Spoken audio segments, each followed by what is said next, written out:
Okay, so looking at another evening of those scattered showers and thunderstorms, very hit or miss, and it's a type of a pattern where we're dealing with air mass thunderstorms. We get to a certain temperature and the storms just blossom at random. There's very little air to blow these things around, so if you get up underneath one, yeah, you get quite a bit of a gully washer and maybe some strong winds as well. The severe potential is still there for one or two of these storms, as is the case with any storm. But by and large, these are going to be mainly isolated, it looks like, as we go into the evening hours. So the coverage is only about 20 or 30%.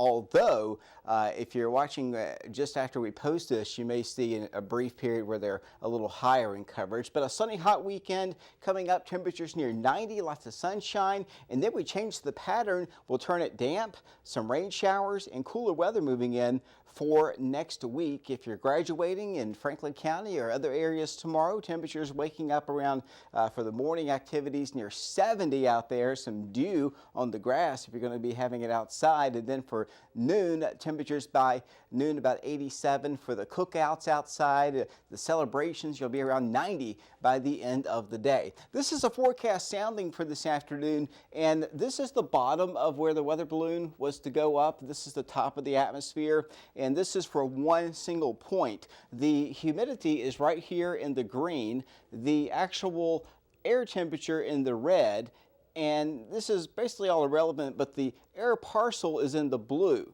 As long as that's on the right side, that's energy, because that air parcel is hotter and will continue rising than the actual air temperature around it. It's one of the tools we use to forecast storms, but the winds coming out of the direction they're pointing at, so they're coming out of the southeast here, then you go up in the atmosphere, they're coming out of the southwest, but they're very light. That's why these storms are not moving all that much. You can see our satellite picture showing the storms blossoming up throughout the day today, and the radar picture showing much the same. And there they go, just kind of at random along the mountain peaks. That'll continue into the evening hours as well. Our immediate forecast shows the showers and storms kind of peaking in the next couple of hours and then dying off quickly with the loss of the daytime heating, since they're being driven by the sunshine. Bigger picture showing more rain for Houston as the system winds up there. This is all part of a front that's going to change our weather by the time we go into Sunday. It comes at us from the north, and earlier it looked like it was going to really be a big backdoor cold front.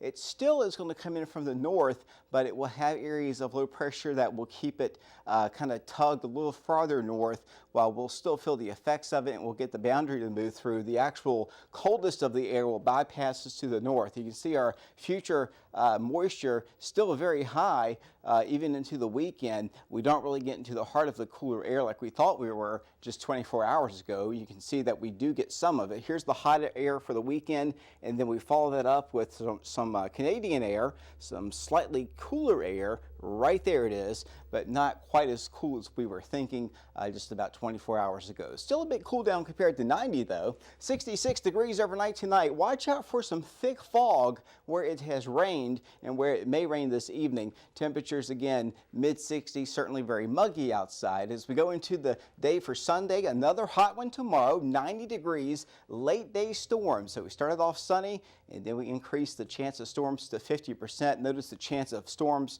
for tomorrow only at 15%. So I think a pretty low chance for Saturday. That'll be our driest day.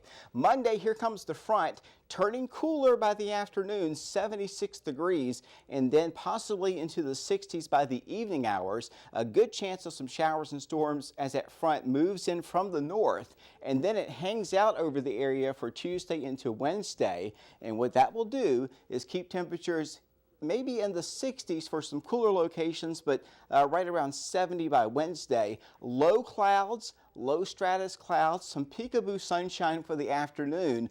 Each morning will be the cloudiest, and overnight low temperatures right around 60.